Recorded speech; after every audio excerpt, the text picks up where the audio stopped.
చాలా సంవత్సరాల క్రితం నజరేతు అనే పట్టణంలో మేరీ అనే దయగల స్త్రీ మరియు జోసెఫ్ అనే కష్టపడి పనిచేసే వ్యక్తి నివసించేవారు. వారి జీవితం సరళమైన మరియు వారి విశ్వాసానికి అంకితం చేయబడ్డాయి. ఒకరోజు గాబ్రియల్ అనే దేవదూత మేరీ మరియు జోసెఫ్ను ముందుకు వచ్చి వారి త్వరలో రక్షకుడైన దేవుని కుమారుడిని జన్మిస్తారని మరియు అతనికి యేసు అని పేరు పెట్టాలని ఆ దేవదూత సందేశించారు. మేరీ మరియు జోసెఫ్ బెత్లెహేం బయలుదేరారు. ఆ రోడ్డు గుంటలతోనూ దుమ్ముతోనూ ఉండటం వలన ప్రయాణం చాలా రోజులు పట్టింది. అయినా వారు దేవుని ప్రణాళికలో భాగమని తెలుసుకుని ముందుకు సాగారు. బెత్లెహేమునకు చేరుకున్న తర్వాత వారికి సత్రంలో స్థలం దొరకలేదు.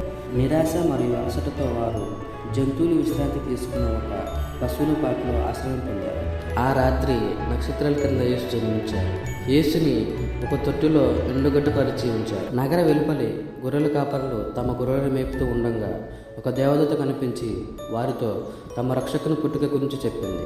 వారు శిశువును చూడడానికి తొందరపడి వెళ్ళారు. గొర్రెల కాపరులు శిశువు వద్దకు వచ్చారు మరియు శిశువును చూసి ఆనందంతో మరియు ఆశ్చర్యంతో నిండిపోయారు. వారు ఒక అద్భుతాన్ని చూశారని తెలుసుకుని భక్తితో మోకరించారు. చాలామంది పిల్లలు శాంతాక్లాస్ మరియు క్రిస్మస్తో అతని సంబంధం గురించి ఆశ్చర్యపోతారు. శాంత ఉత్తర దిక్కులో నివసిస్తారు.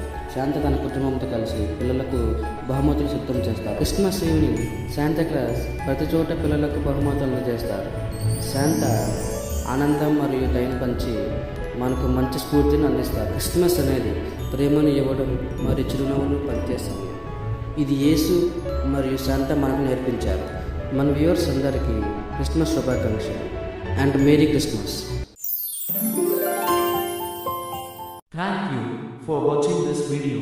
ప్లీజ్ మేము పెట్టిన ఈ ఇఫర్కి ఒక లైక్, షేర్ అండ్ సబ్స్క్రైబ్ ఆ ఛానల్.